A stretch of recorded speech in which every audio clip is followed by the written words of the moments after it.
Good day, Delaware National Guard, and welcome to the February 2015 edition of the DNG News. We kicked off the new year together at the 16th Annual Senior Leaders Conference. Because of Delaware's unique geography, we were able to assemble all our senior leaders together at one venue. With the help of our keynote speakers, Lieutenant General Retired Steve Blum, the former Chief of the National Guard Bureau, and Lieutenant General Retired Bud Wyatt, the former Director of the Air National Guard, we were able to have a meaningful discussion on the many challenges facing us in 2015 and beyond. For those of you who weren't able to attend, two major issues facing the Guard are Army force structure and keeping our C-130 fleet relevant in the Air Force of the future. Because of the positions in which they have served, Generals Blum and Wyatt provided a strategic perspective on these challenges and offered options we could use as leaders to convey that message. In addition, we provided a chance for networking between Army and Air leaders before breaking into service-specific sessions. Governor Jack Markell also addressed our group and presented the Major General George K. Hastings Award to the Joint Force Headquarters Detachment and the Lieutenant General Clarence E. Atkinson, Jr. Award to the 166th Communications Flight. In my mind, there's no substitute for this type of interaction, and the 2015 Senior Leaders Conference was regarded as one of the best ever. Drill weekend was busy for the Joint Force Headquarters Detachment.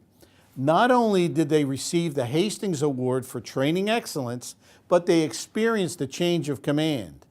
Captain Trib Singh was the longtime commander of the Headquarters Detachment, but he relinquished that command to Major Mark Orndorff. The Joint Force Headquarters wasn't the only unit that saw a change of command. The 193rd Regional Training Institute changed hands as well. Lieutenant Colonel Fred Cost, our facilities management officer, and in his full-time capacity, relinquished command of the RTI to Lieutenant Colonel Lem Anderson. Lem works full-time in our United States Property and Fiscal Office. Many thanks for a job well done, Fred, and good luck to Lem as he takes command. Speaking of changes of command, let's not leave out the Air National Guard. The 142nd Airlift Squadron assumed new leadership in January. Lieutenant Colonel Ron Wesley relinquished command to Lieutenant Colonel James Chakowski on Sunday of the Unit Training Assembly. The month of January also saw airmen from throughout the Delaware Air National Guard returning home from AEF rotations or departing. Here's Staff Sergeant Nathan Bright on how one group of families prepared for their loved ones' welcome home. It's a cold January night, but warm inside at the Our Lady of Fatima Church. The signs say welcome home, and the messages are simple. Michelle Klink brought her son Eric Granby's niece and nephew to communicate one thing. That we're glad he's coming home and excited that he's coming home, and that we love him.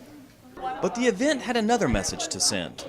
We want our families to know that they're not alone. You know, when their service member, their spouse, their son, their daughter joins the National Guard, we're a family.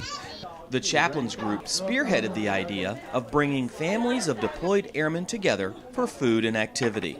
Airmen and family readiness programs lent a hand in making it happen. Well, I really hope that they enjoyed well, of course, this activity, but getting to know other family members and developing a esprit de corps within the family unit. And they don't really get to know each other maybe outside of work, so this is a great way for them to get involved with the unit and really learn about who the other family members are that they're involved with. Throughout the month, the Airlift Wing welcomed home and sent off airmen from various units throughout the base. Both arrivals and departures go through deployment and redeployment lines to ensure that they're ready for their mission and their return home. The Airlift Wing will see a heavy rotation of airmen departing later this fall. We closed out January just the way we started, with the Army and Air coming together for Governor Markell's State of the State address. Our Commander-in-Chief recognized you, the men and women of our Delaware National Guard for your hard work and dedication. He also gave special shout-outs to Specialist Joel Telez Bellardo of the 238th General Support Aviation Battalion and Tech Sergeant Dave McGill of the 166th Logistics Readiness Squadron. These are just two of our hometown heroes that were hired by local employers, helping the governor's initiative to cut the unemployment rate of our Iraq and Afghanistan era veterans. Before we sign off, I have to relay some bad news. Late last month, we lost one of our own, Sergeant Major Mitch McKinney.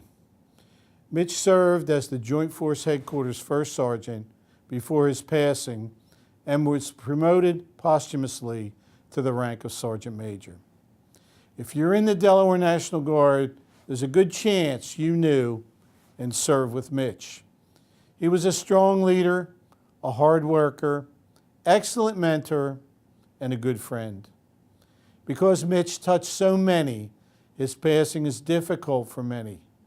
I just want to remind you that we have a number of resources available to help you dealing with his passing or with any issues that you might have.